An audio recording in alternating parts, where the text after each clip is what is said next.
திருச்செந்தூர் கோவிந்தம்மாள் ஆதித்தனார் மகளிர் கல்லூரியில் 2026-2027 கல்வியாண்டிற்கான மாணவர் சேர்க்கை நடைபெறுகிறது.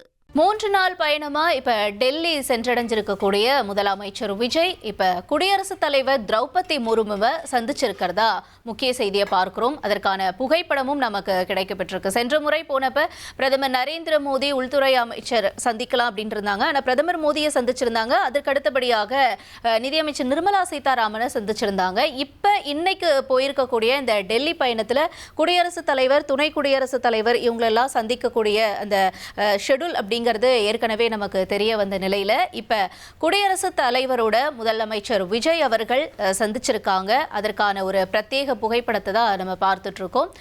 இது ஒரு மரியாதை நிமித்தமான சந்திப்பா இருக்கும் அப்படிங்கிறது ஏற்கனவே சொல்லப்பட்டது. ஏன்னா ஒரு மாநிலத்தோட முதல்வராக தேர்ந்தெடுக்கப்பட்டிருக்கக்கூடிய நிலையில பிரதமர், குடியரசுத் தலைவர் இவங்களெல்லாம் சந்திச்சு ஒரு மரியாதை நிமித்தமான ஒரு வாழ்த்துக்களை சொல்றதோ வாழ்த்துக்களை பெறதும் அப்படிங்கிறது எப்பயுமே இருக்கக்கூடிய ஒரு நடைமுறை அப்படின்னு சொல்லப்பட்டிருக்க நிலையில இப்ப குடியரசுத் தலைவர் திரௌபதி முர்முவோட முதலமைச்சர் விஜய் சந்திச்சிருக்காங்க. அதனுடைய முக்கிய செய்தியை நம்ம பார்க்கிறோம். இன்னும் மேலும் விவரங்களை நம்ம கேட்டு பெற வேண்டியிருக்க நேயர்களே, நம்மோட செய்தியாளர் ரமேஷ்குமாரும் இணைப்புல இணைஞ்சிருக்காரு. பேசலாம். ரமேஷ்குமார், நீங்க முன்னாடியே பதிவு பண்ணியிருந்தீங்க இது ஒரு மரியாதை நிமித்தமான சந்திப்பு அப்படின்றது.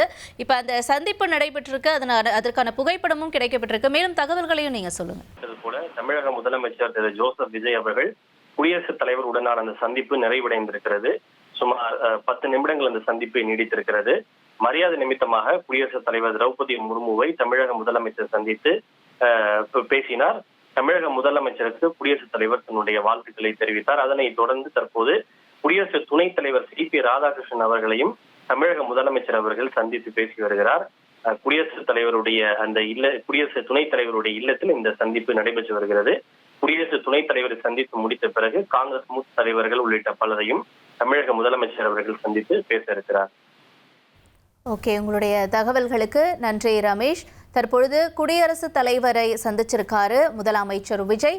அடுத்தபடியாக துணை குடியரசுத் தலைவர் CP ராதாகிருஷ்ணன் அவரோடையும் இந்த சந்திப்பு இப்ப நடந்துகிட்டு இருக்கு அப்படின்னு சொல்லப்படுது. அடுத்தடுத்த நிகழ்வுகள் என்ன என்பது தொடர்பான தகவல்களையும் எமது செய்தியாளர் ரமேஷ்குமார் வழங்கிட நாம கேட்டோம். திருச்செந்தூர் கோவிந்தம்மாள் ஆதித்தனார் மகளிர் கல்லூரியில் 2026-2027 கல்வியாண்டிற்கான மாணவர் சேர்க்கை நடைபெறுகிறது.